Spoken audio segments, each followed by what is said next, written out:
Here's Dead Men Don't Wear Plaid with Steve Martin. This is where I left off from my previous video. I don't remember if this was one of my dad's favorite movies or not, but I know he watched it. It's from 1982, but it was set in the 1940s and features clips from a lot of 1940s classic Hollywood movies. It's pretty cool. Yeah, I really liked that movie. It was pretty funny. This was one of my dad's favorite movies. This is Dr. Dolittle, the original 1967 film with Rex Harrison. I actually remember when I first saw this movie when I was very little. I never saw the entire movie when I was little. I saw the entire movie when I was much older, but when I was very little, I remember my dad used to own the CBS Fox video release of this film on VHS. It was pretty good. I kind of liked it. A lot of people hate this movie, but I thought it was pretty funny. CGI film from 2017. Stars the voices of T.J. Miller, James Corden, and Anna Faris. It also features the voice of Sofia Vergara from Modern Family. She has a bit part in the movie as the voice of a flamenco dancer emoji, which is pretty funny. A couple of Ernest P. Worrell movies. This also features a lot of random stuff featuring Ernest P. Worrell. Ernest P. Worrell was a fictional character played by the late Jim Varney, who passed away in 2000. Ernest's great hits are compilations of the various commercials that he did, as well as some bloopers. It's pretty funny. I know I say that's pretty funny a lot. It's a habit of mine, I'm sorry. Steven Spielberg movie, one of my favorites. Classic. E.T. It's from 1982, of course. And a lot of it was shot on Halloween in 1981.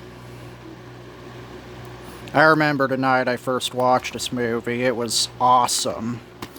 I really loved that movie. This one's a bit of a controversial one. Not only because it's a Weinstein movie, but also I used to work at McDonald's for about 5 years. And some of the stuff that I learned from this biopic is part of the reason I don't work there anymore.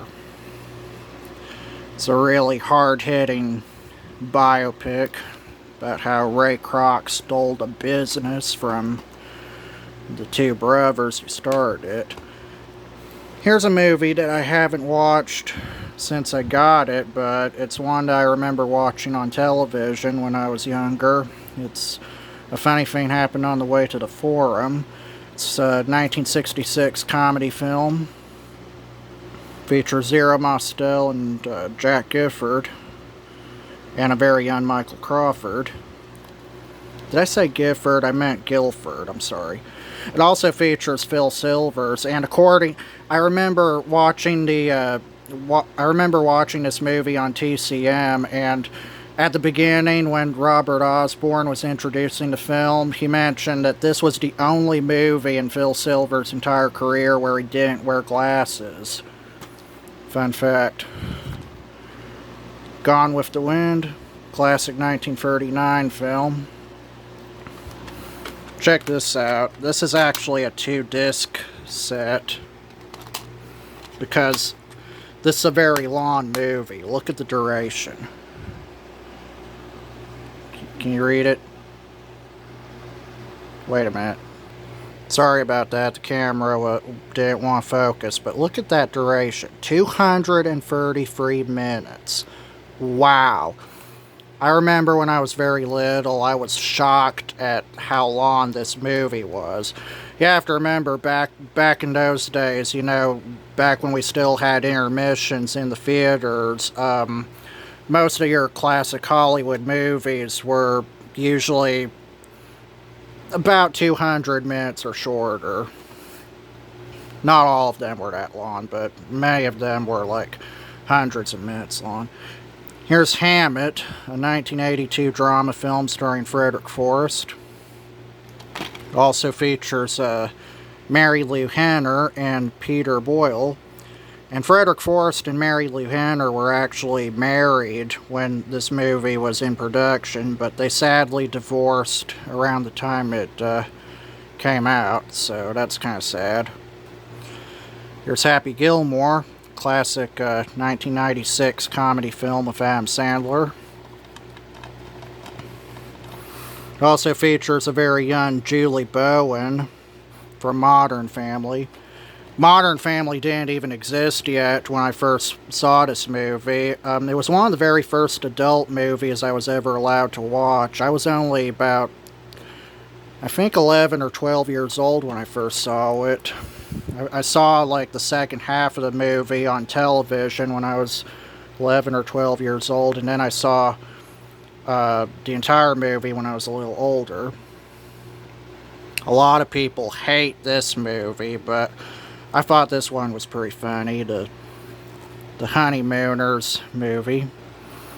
This is a classic 1963 comedy movie that my dad loved, that a lot of my family also loves.